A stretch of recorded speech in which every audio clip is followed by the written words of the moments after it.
You're driving along, music playing, eyes on the road, and you're feeling confident you're doing exactly the posted limit. But then, out of nowhere, those unmistakable red and blue lights flash in your rearview mirror. You pull over, confused, only to learn that going 35 in a 35 isn't always as safe as it sounds. If you spot a school zone sign, especially one with flashing lights, your day and your wallet could be in for a surprise. That ticket is real, and if you're not careful, it could happen to you. Picture this. You're rolling through a quiet town, maybe on a road trip or just running errands in a new city. You're paying attention to the speed limit signs, but suddenly you spot a school zone ahead.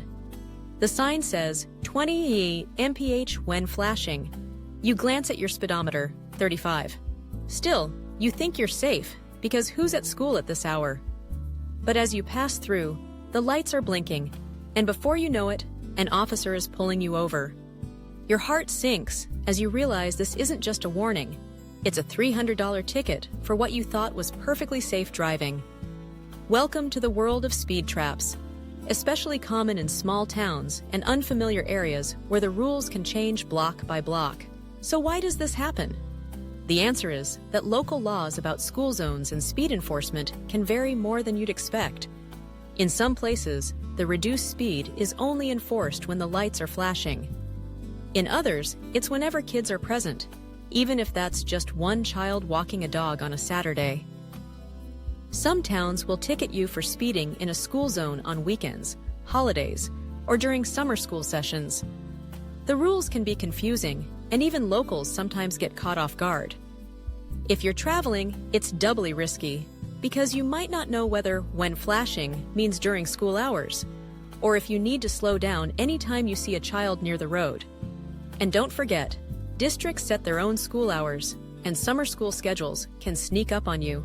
Here's how you can avoid getting caught in one of these traps. First, always slow down near any school zone sign, even if it's not immediately clear whether the reduced speed is in effect. It's better to be cautious than to get stuck with a ticket. Locals usually know where police like to set up, and it's no coincidence that enforcement often happens where the rules are easy to misinterpret. Next, take advantage of technology. Many GPS navigation apps, like Waze, will alert you when you're approaching a school zone or a known speed trap. These warnings can save you from making an expensive mistake, especially if you're driving through unfamiliar territory. Another important tip: don't just look for flashing lights. Look for any sign of children nearby.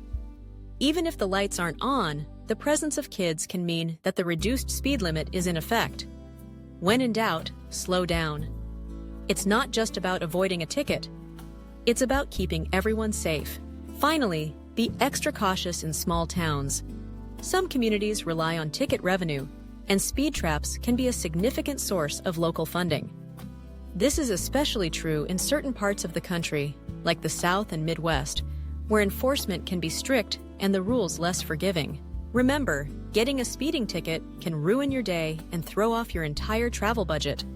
But with a little awareness and some smart planning, you can avoid these common pitfalls and keep your trip stress-free. Have you ever been caught in a speed trap that just didn't seem fair? Share your story. We've all been there. And if you want more real-world travel tips and ways to avoid common mistakes, make sure to subscribe for more advice from those who've learned the hard way. Safe travels!